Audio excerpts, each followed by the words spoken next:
शहर के सबसे खतरनाक स्कूल में हर कोई उससे डरता था। वह था स्कूल का सबसे बड़ा गुंडा अर्जुन। जब उसने एक लड़की की तस्वीर खींचकर उसे भद्दे मॉर्फ इमेज में बदल दिया तो उसे नहीं पता था कि उसने किसके घर की बेटी से पंगा लिया है। लड़की की माँ निशा एक शांत स्वभाव की महिला थी। जब उसे इस घिनौनी हरकत का पता चला तो वह चुप नहीं बैठी। निशा ने अर्जुन को किडनैप कर लिया और उसे एक अंधेरे कमरे में बांध दिया। अर्जुन, जो हमेशा लोगों को डराने में आगे रहता था, आज खुद डर के मारे कांप रहा था। फिर उसने एक तेज धार वाला चाकू उठाया और उसके पैर पर रख दिया। तुमने मेरी बेटी को मानसिक दर्द दिया, अब तुम्हें भी दर्द महसूस करना होगा।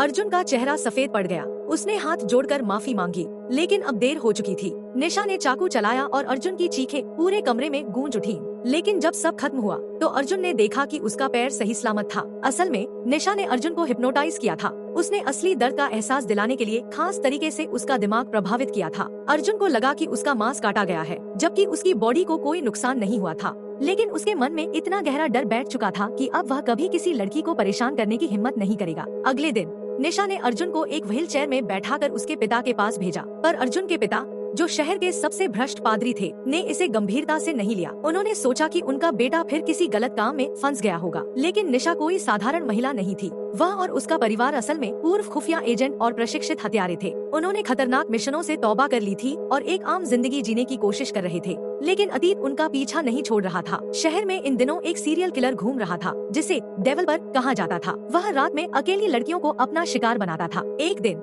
निशा की बेटी भी उसकी नजरों में आ गई। लेकिन जब वह शिकारी आगे बढ़ा तो एक अजनबी आदमी उसके सामने आ गया और उसे बचा लिया। उस आदमी ने लड़की को उसका नाम लेकर पुकारा, तुम यहाँ अकेली क्यों घूम रही हो?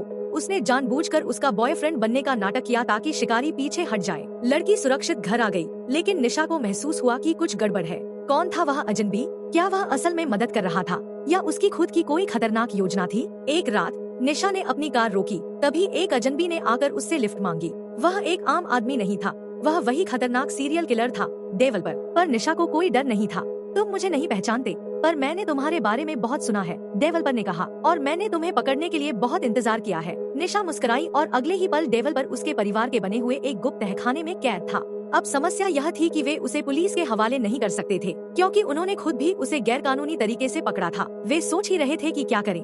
तभी अगले दिन डेवलपर उनके परिवार को धमकी देने के लिए लौट आया। तुमने मुझे बंदी बनाया था, अब मैं तुम्हारे पूरे परिवार का शिकार करूंगा, उसने फोन पर कहा। लेकिन उसे नहीं पता था कि उसने किन लोगों से पंगा लिया है। अब सवाल यह था, क्या निशा और उसका परिवार इस खूनी खेल में जीत पाएगा या यह सीरियल किलर ही उनका अंत करेगा?